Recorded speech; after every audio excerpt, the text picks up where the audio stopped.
Mother-in-law, you finally picked up. Do you know how many times I have called you since this morning? You piece of shit woman. I told you I'm going to the beauty salon today. Now come home and walk my dog. Hey, are you listening to me? Are you deaf? You're starting to age too.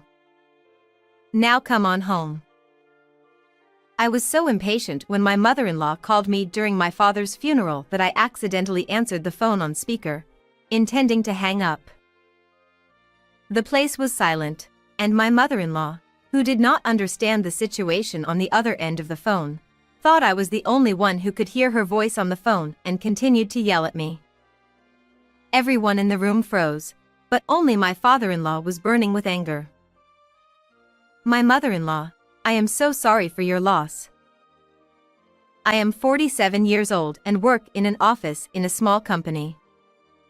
On the other hand, my husband Jimmy is a graduate of a famous university, an engineer in a big company, and an elite who is assigned to lead a big project. Jimmy's family is what is called an elite family. His parents-in-law also graduated from a famous university, and although they are both about 80 years old and already retired, his father-in-law Matt was a corporate executive and worked very hard, and his mother-in-law Annie was a school teacher and continued working as a part-time teacher after turning 60. I am ashamed to admit that while Jimmy's family was an elite family, my family was a humble bakery. It was a reunion that made it possible for me, such an ordinary person, to marry Jimmy, who came from an elite family. Ah, it's been a long time. Haven't we seen each other since we graduated middle school? Jimmy and I were together through junior high school and separated from high school, but we started to keep in touch and hang out together after we reconnected at the reunion. At that time, we didn't have romantic feelings for each other, but after about 3 years, neither of us confessed to the other, and we naturally ended up going out together before we knew it. We must have felt that they were compatible and comfortable with each other. Then, 3 years into our relationship, when we were both 26 years old, we got married when our daughter Alex was born. At the time, Jimmy already had a modest income, so he asked me if I would consider switching to part-time work to help with childcare. It's hard to balance childcare and work, isn't it? Why don't you quit your job? I like my job and my workplace, so I'd like to keep my job if possible. Is that a bad idea? No, you can do whatever you want if you want to. I'll do whatever I can do. But if you find the job too hard, don't push yourself too hard. Jimmy never looks down on me just because he is an elitist. He is always happy to think of me. I was happy with my life with my understanding husband and my lovely daughter. But it wasn't all happiness, and there were a few things that troubled me. We live in our hometown, so our parents' homes are close to each other. Therefore, my father Nate often came to our house to see Alex, leaving the store to my mother Kim. Alex, I'm here to see you. You're here today, too. Mom must be stunned, right? LOL. Mornings come early in the bakery, and Nate works since 4 a.m. That's why at about 2 or 3 o'clock in the afternoon, when the customers have settled down, he leaves the store to Kim and takes a break. So it is not that he is skipping work. Nor is it that Nate's coming home is a problem. I am home all the time on parental leave and Jimmy is not home because he is free. I can take a break from childcare while Nate is here, and he leaves in the evening to clean up the store, so he doesn't stay long. It's someone else who is causing me trouble. I'm sorry to bother you. Oh my. Oh, Annie. Oh, hey there. Annie is a part-time teacher, so she is not at work all the time. Therefore, Annie sometimes comes to my house. Nate and Annie run into each other and things get awkward. Their relationship was one of my problems. Nate and Annie's eyes meet and there is silence in the place. The time is fleeting, but I always feel like it's only a few seconds. It is usually Annie who breaks that silence first. Is everything okay at your store? Yes, my wife took care of it. I see. She's doing fine on her own. Annie is probably trying to say in a roundabout way that the store is not busy. The family's bakery delivers bread to nearby factories and schools, and sales at the store are not the main source of revenue. Annie knows this, so this is just something sarcastic towards Nate. Nate also doesn't leave Annie out of it. I saw you here last week. You don't have class today? Annie is an adjunct instructor, so her salary is based on the number of classes she teaches. Therefore, Nate is probably trying to say, in a roundabout way, that if she didn't have classes, she would have a hard time getting paid less. The two do not raise their voices and their expressions are calm, but they are bickering behind the scenes. On the surface, they are not fighting, they are just having a conversation, so I cannot pay attention to them. Therefore, I could only wait for the time to pass, always praying that nothing would happen. The time was exciting. However, even if Annie came when Nate was not around, it would not be a relief. Nate had come to see Alex, but Annie had come to the house for the sole purpose of picking on me. She was not happy that Jimmy, whom she had worked so hard to raise, had been taken away by an ordinary person of no particular merit like me. She also hates my parents as an afterthought, so when Nate and Annie meet, there is a strange atmosphere. Also, Annie's bullying is a bit peculiar. Look, I brought you some flounder. It's natural and fresh, so eat it as sashimi. What? You bought it whole? Yes, you can cut it into 5 pieces, and I'll take 1 piece home for me and my husband to eat. You mean I need to process it now?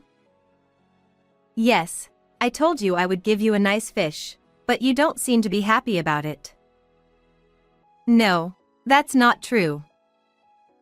What Annie brought me was a nice natural flounder weighing about 1 kilogram. However, it was nearly 50 centimeters in length, so it was quite difficult to process it in the kitchen.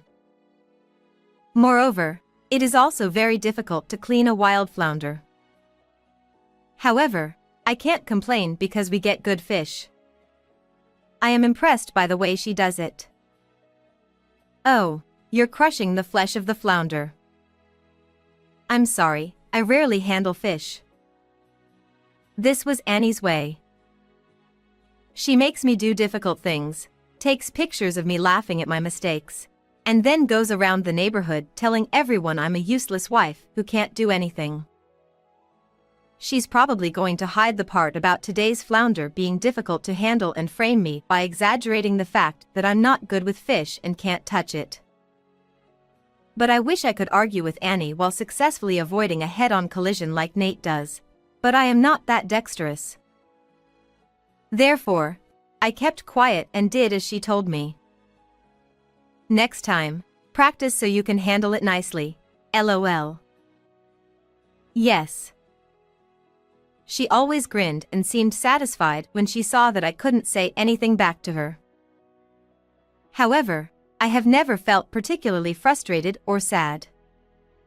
She only comes over once in a while, and this level of wife snoring is not a big deal. Therefore, when she looked satisfied, I could just give her the middle finger in my mind and that would make me feel better, so I did not discuss the wife snoring with Jimmy. However, the fact that I did nothing to deal with the wife baiting in this way later resulted in her getting on the wrong side of it. Now, 20 years after our marriage, our parents are about 80 years old. We have to consider moving in together, but both of our parents are apparent to each other, and my parents' house and my in-laws' house are close. If we moved in with one of our parents, the other parent would be dissatisfied. Therefore, we have settled on not living with either of them, but rather having my parents and in-laws feel comfortable relying on us for anything and everything, no matter how trivial it may seem at any given time. I'm sorry. I had to take you shopping on your day off. The supermarket is close, but the home improvement store is far away, so I really had to rely on you. Don't worry about it at all. That's what we agreed to. Besides, Matt had just asked me to get him some light bulbs. My parents and Matt are often reserved in their dependence on me and Jimmy, and they often apologize to me. As for me, since I don't live with either of them, I expect them to rely on me more than they are thick-skinned to do. However, Annie is the only one who goes beyond being too generous and uses me as if I were a handyman available for free. Hello. Can you take Bonnie for a walk? What? Today too? Isn't it your job to take her for a walk? Huh, okay, I'll go now then. What did Annie think? She suddenly started buying a dog at the age of 80. There was no way she could take the dog for a walk every day on her own 2 feet. I would be called every morning and evening to drive 10 minutes to my parents-in-law's house just to take her dog for a walk. Thanks for taking her for a walk, lol. Annie. It's hard indeed to be called out like this every day just to walk the dog. What? What? You want me to take Bonnie for a walk? You young people don't understand how hard it is for an old man to walk. Oh, no. I didn't mean it that way. I'm sorry. If you can't take her for a walk, isn't it strange to buy a dog in the first place? I feel like talking back to her, but when she uses my not living with her, my age, and my body as a shield, I can't say anything. I, like Nate, have the dexterity to say what I want to say immediately and in a roundabout way while avoiding a head-on collision. I wish I had it. When I got home after walking the dog, Jimmy was home from work and Alex was home from college. Did you get called out on dog walking again? Yeah. Mom really gets into trouble. Both Jimmy and Matt know that Annie has become selfish towards me. So they warn me about Annie, but there is no sign of her getting better. On the contrary, she doesn't seem to be aware that she is being selfish. I'm not relying on her because she tells me to feel free to rely on her for everything. That's the one thing she says back to Jimmy and Matt. I certainly want her to feel free to rely on me for anything. But that is for things related to her own life, such as shopping, going out, etc. It seems different to take care of her pet's life as well. However, Jimmy and Matt also have their heads in the sand, as Annie's argument is not entirely unreasonable. I guess her wife snoring towards me has become so ingrained in her over the past 20 years that she has come to believe that she can say or do anything she wants to me. The other day she called me to my in-laws' house to ask me to look for nail clippers because she couldn't find any. The wife snoring, which I used to think nothing of, has now, after 20 years, become very damaging to me physically and mentally. Mom, I heard Grandma called you out again for something trivial. Are you okay? I'm fine. Thank you. Alex worries about me a lot. Sometimes he handles things for me. Alex, I didn't call you. Now go get that stupid bitch. She asked for me again today. Well, if I alone can maintain the balance in the relationship between my parents, our family, and my parents-in-law by putting up with it, I am fine with that. But the time has come for that balance to be upset. Kim passed away. During the funeral, I cried remembering the way Kim looked when she was standing in the store. Nate and Alex cried too. Jimmy and Matt are also crying for me. But there is no Annie there. I'm sorry. My wife is not feeling well and she said she just can't come. If she is not feeling well, I don't blame her. We're old people now. LOL. Nate lightly jokes back to Matt, who looks apologetic. Although he must be feeling sad because of Kim's death, Nate is indeed a good guy who tries not to let others worry about him. The morning after the funeral, I was so sad that I couldn't sleep at all, and Annie called me. I thought she was calling to apologize for not attending the funeral, but I heard that if you spend $20 or more today at the store where you always buy clothes, you can get a small tote bag. Take me there at lunch. If you want a tote bag, I'll buy you one I like next time. I quickly hung up the phone without thinking. It was the morning after the funeral, right? Apparently, the tote bag was very important to Annie. Half an hour after the call, the intercom rang. Since no one would bother to visit at a time like this, I assumed it was a sales call and ignored it. Both Jimmy and Alex seemed to think it was sales and ignored it. However, since they kept hitting the intercom repeatedly, I had no choice but to answer it. You finally picked up. What are you doing? Don't stay and answer it. Get out of there. What? Is this Annie? How dare you hang up on me? I told you to feel free to ask for anything. I'm going to the clothing store now. Take me. Still talking about the tote bag. Is it really that valuable? What's going on? I heard yelling from the intercom and Jimmy came over. After telling him what happened, Jimmy went outside and turned Annie away. I came all the way over here. Take me to the clothing store. You lying piece of shit. Annie is a tough one because she thinks she is being right. Her voice could be heard inside the house as she yelled at them while being turned away. I am sure the neighbors can hear her too. How embarrassing. Later, Matt called me to apologize. I'm really sorry. My wife keeps piling on, and I'm sorry.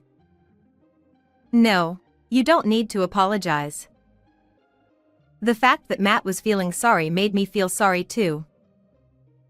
Annie is no longer just my problem, but the whole family's problem. After Kim passed away and Nate was left alone, we decided to welcome him into our home and move in with us.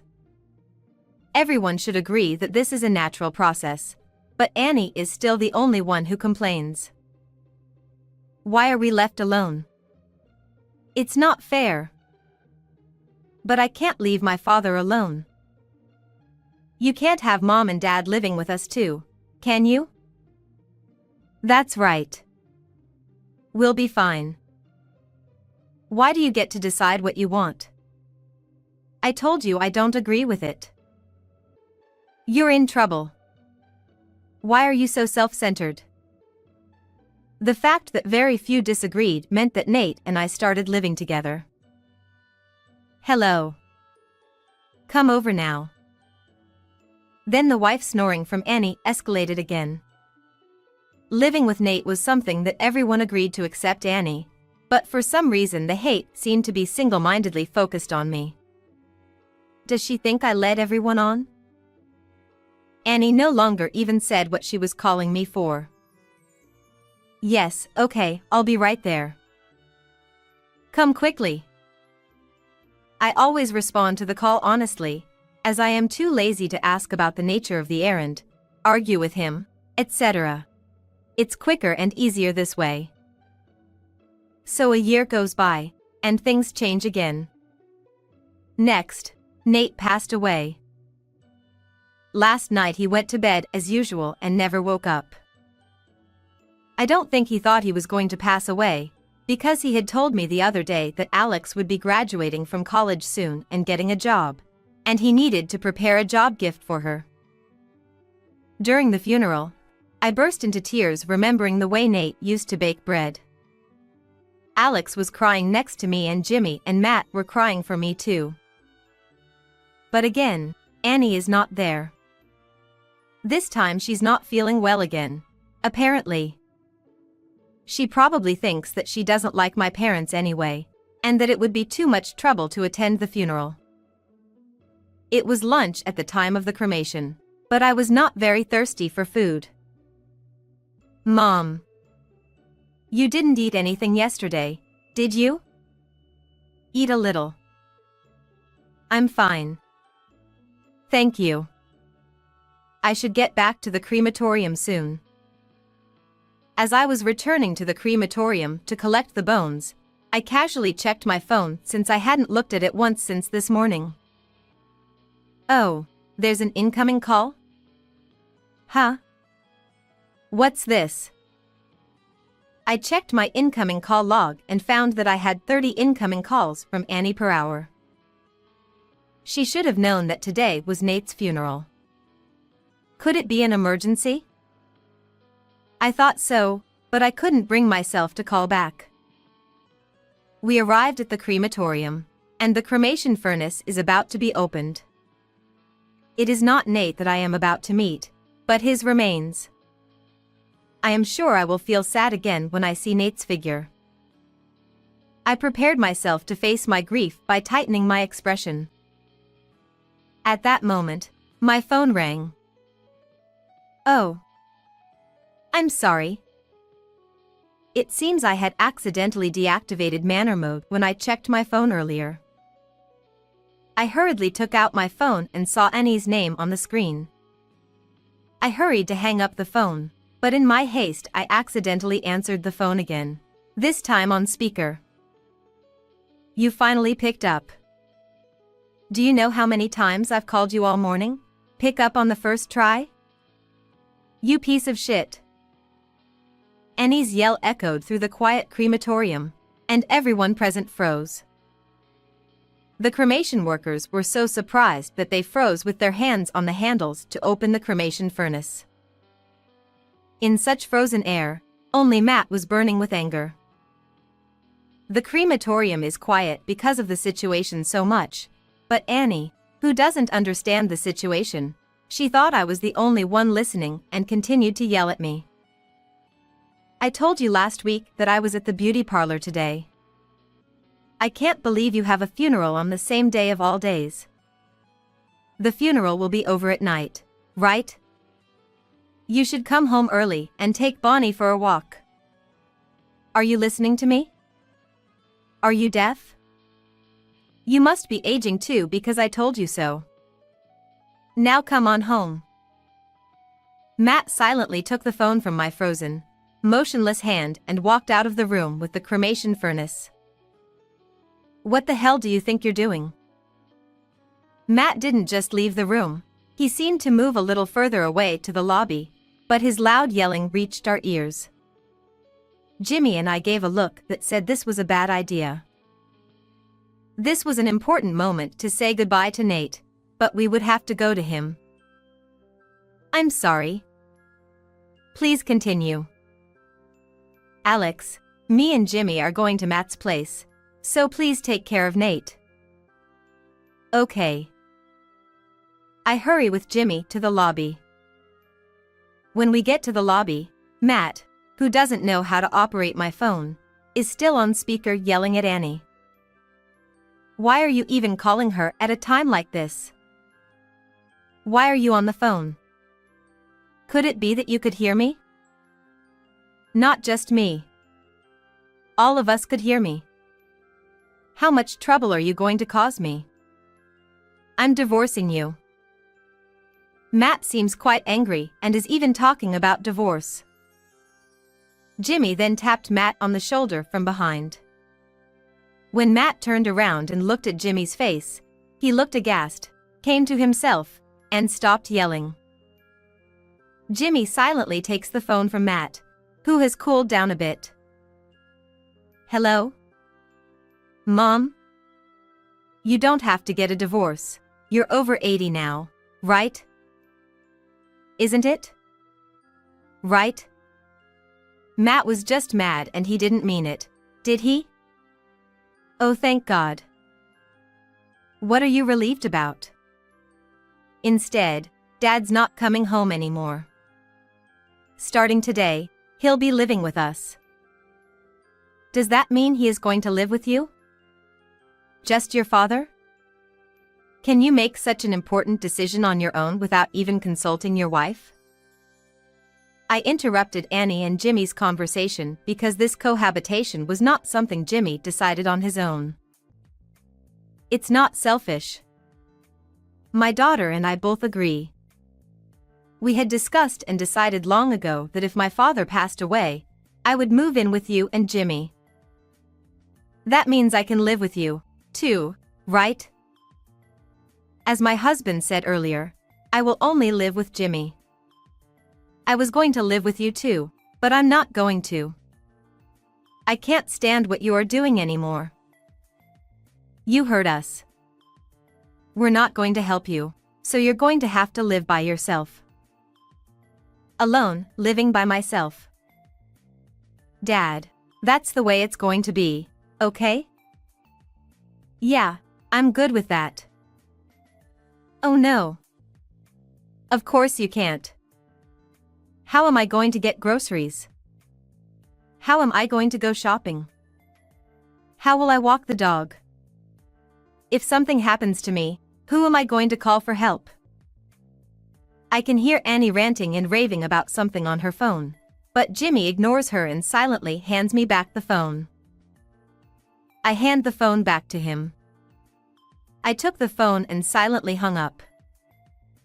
After the funeral, Alex and Matt went home and Jimmy and I went to my in-laws' house to get Matt's stuff. I'm sorry. I overstepped my bounds. I will change my attitude from now on. I apologize, please forgive me. Ask your father to come back. Please don't leave me alone. Annie cried as we packed our bags, but Jimmy and I ignored everything. The only things we came to get were clothes and valuables, so the work was done in 10 minutes. We headed for the front door to leave my in-laws' house. Annie follows behind her, crying. I put on my shoes at the door and looked at her face. She had an expectant look on her face, as if she thought she would hear some words of forgiveness. Well then, take care. Sorry to get your hopes up, but I just wanted to say a final hello. She broke down in tears. She sat down on the spot. Annie is now 80 years old and living on her own. Matt gives her a monthly living allowance so she doesn't have to worry about money. However, it seems that she has a hard time doing anything, and it takes her more than twice as long to go shopping as it would take me to go to the supermarket, which takes me about 20 minutes to walk there. Whenever she has a hard time, she takes a cab or orders delivery, but her monthly living expenses are fixed, so she can't afford to do so often. I am sure she also struggles with cooking, laundry, and cleaning. It is possible that she is unable to do it alone and her house is in disarray, but we no longer care what happens to it. However, it would be more painful for her to be cut off from us at the age of 80 and suddenly find herself alone than for the hardships she had to face in her life. She will be alone in her final days, and it is certain that those of us who should be grieving the most will not be at her funeral. Matt, on the other hand, has moved in with us and has been able to live with us without any problems. Alex is going to get a job soon and leave home, so it will be just me, my husband, and Matt from now on. Matt is doing well. Matt is doing well and takes care of the house while we are at work. Jimmy, did you clean up again? Why don't you just take your time? I'm being taken care of. Let me at least do this. Jimmy says that Matt feels more comfortable doing something, So I don't say anything and let him do what he wants. I am no longer getting phone calls from Annie, and Alex is about to get a job, and my childcare is finished. So I have a whole lot more time to myself and I am enjoying every day. After work today, I think I'll stop by a pastry shop and go home. What did you think of this story? And please subscribe to our channel. See you in the next video.